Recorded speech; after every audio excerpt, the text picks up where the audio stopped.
I appreciate Greg, his leadership. He's been a great resource for us coaches. He's very accessible, just like Commissioner Slide was. So it's been wonderful working with him thus far. I appreciate the media and the exposure you give our great sport. And we're excited about the upcoming season. Really excited about the 3 young men that I brought here today. And Chad Kelly, Evan Ingram, and DJ Jones. I think they are everything that you want a student athlete to be right now. They've either made the turn with 4 decisions that they made in Chad's case to get to that point, or maintain that status all the way through. And that's really things that are lasting that coaches can be very, very proud of. We've got an exciting season ahead of us, and Lord knows we've got to prepare for the month of September with the difficulty that we face there. Before I get into football, I'd love to address our NCAA case right now. And as I've said, with the limited amount that I can discuss, I remain very confident in who we are and our core values and how we do things. We fully have cooperated with the NCAA in the throughout the entire process, which has been a long process.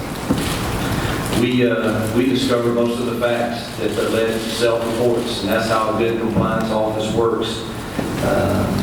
With them already being on our campus, we had to report many things that are a part of the notice of allegations that maybe typically just get reported and handled with self-imposed penalties. We believe our response to the notice of allegation stands on its own. As a head coach, I understand that I'm held accountable for the things that happen within our building and even outside the walls of our building. Our compliance team is working extremely hard to seek a resolution to this case and also into the events from NFL Draft Night, and we look forward to the conclusion of this entire process. No one looks forward to that more than I do.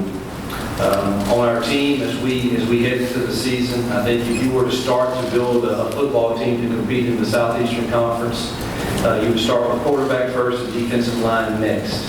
I think that we have those 2 spots.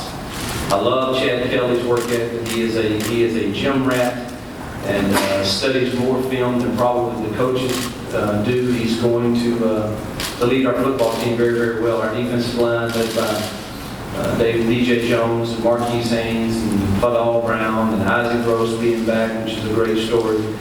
And Breland Speaks, and we wish we had a little more depth there, but we believe that we're really, really talented there.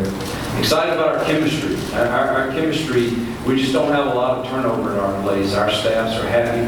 I did a little exercise this past year where I brought everyone in the entire building in and asked them to rate on a scale of 1 to 10 their happiness working here. And the question B to that would be, what would make it a 10? And I was real pleased with the results. There's some things I need to change to make things a little better. In particular, they said my game day management with the coaches. I can be a bit sarcastic, so that's one of my goals to work. We've had the highest GPA in school history this past year. 17 players graduate off of last year's senior class. 7 post-grads will play this fall. There's some neat things going on with community service around the Freeze Foundation, with the village in Haiti, and the orphanage in Africa that we've adopted that our kids have taken great part in and as our players, and we're moving into the Delta of Mississippi. We've addressed a lot of issues that are current to our players and it will have an impact on us, whether it be taking our kids to the National Civil Rights Museum last week or continue to talk to them about the pitfalls of domestic violence and all the things that are going on with drugs, alcohol, and the atmosphere of agents and things that are around our sport. We continue to hit those things head on to educate them. As Greg said, we've been to 2 New Year's 6 games back to back. I think only 5 schools can claim that. Winning the Sugar Bowl was a huge highlight for me. It was on my bucket list. I actually have one written. It was number 7 on the bucket list. And winning the game was exciting and great and all of that, but really sharing time with my father and Archie Manning on the sideline prior to that game will be forever etched in my memory. Our support has been phenomenal. 4 consecutive sellout season tickets. It happened faster this year than ever before in school history, and our administration, the Chancellor Bitter in Ross, New York, the leadership they provide and continue to improve facilities. We have a brand new practice area. The stadium has been transformed.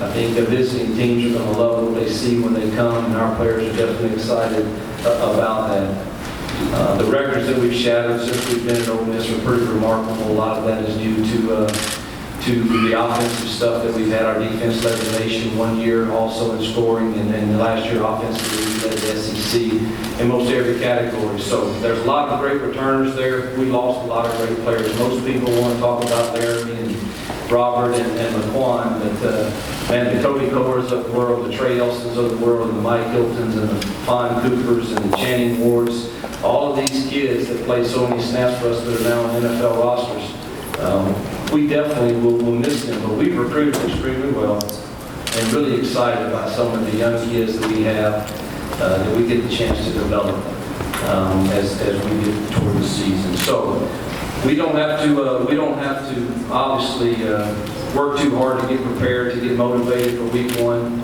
opening up Monday night football and in Orlando, Florida, against a team of the caliber of Florida State. Our kids are locked in and focused to that and preparing for that. I did get a kick out of our AD telling me it's a neutral site game, and I use that in quotes, neutral site. And I've explained to him that anytime you go on the road to a neutral site game and you have to use silent cadence, that it shouldn't be considered a neutral site. So we'll have a great opposition there in a lot of ways, and it'll be an atmosphere that we have to handle. Good thing I think we have some people in key positions of leadership that will help us do that. So I'll take your questions as we wrap up the last day of media days.